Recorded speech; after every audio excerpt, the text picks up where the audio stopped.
For beginners, gusto mo rin po bang matutong gumawa ng cake? Para po kapag may okasyon sa bahay mo, kagaya ng birthday, ay kaya mo na pong gumawa ng cake at hindi ka na po bibili. Maging creative lang po tayo sa paggawa ng design nito. Kahit po simpleng-simple, ay okay na okay po. Minash ko lamang po ang banana gamit ang tinidor. Nang maging ganito na po ang textures niya, nag-add po ako ng 4 na eggs and then binit ko lamang po ito. Then nag-add po ako dito ng vanilla essence at vegetable oil. Then hinalo. Gawin ko naman po ang dry ingredients. Naglagay lang po ako ng 3 cups of flour. Sinala ko lamang po ito para maiwasan po magkaroon ng buo-buo. Then nag-add po ako dito ng 2 cups ng chocolate powder. Pagkatapos ko pong masala ang chocolate powder ay nag-add naman po ako dito ng 2 cups ng brown sugar. After ko pong masala ang brown sugar ay nag-add naman po ako dito ng yeast. Hindi ko na po sinala ang yeast dahil ito naman po ay sobrang pino. Then minix ko lang po hanggang maging ganito na po ang textures niya. Then nag-add po ako dito ng hot water pero gradually lang po ang pag-a-add ko. Dahan-dahan lang po kailangan ng pag-a-add para po matansya natin ang tamang sukat ng water.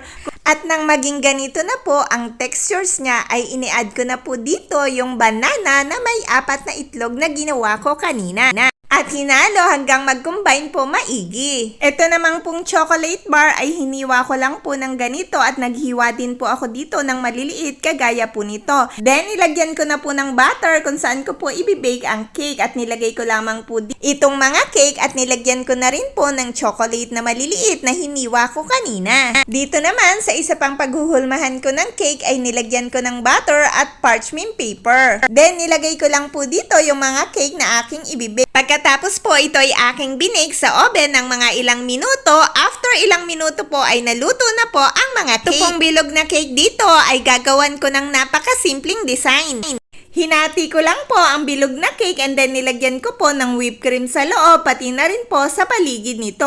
Ito pong whipped cream, nilagyan ko ng melted chocolate kaya po naging ganito ang kulay niya. Then nilagyan ko lang po ito ng isa pang frosting na chocolate dito sa ibabaw at dito po sa kabilang side gusto ko po ay nagde-melt na ganito at dito naman po sa kabilang side ay okay na ang ganito. Nilagyan ko po ng stick-on na mabibili lang natin sa mga suking tindahan at ito pong chocolate na hiniwa ko kanina at nilagyan ko na rin po ito ng mga biscuit na magkaibang design at chocolate na maliliit. Ito na po ang cake na napakasimple, napakasarap, napakadaling gawin with banana and chocolate flavor. Kaya naman po kung gusto mo pong matuto, mag-umpisa ka na po na gumawa ng ganito dahil sigurado po ako na magugustuhan mo.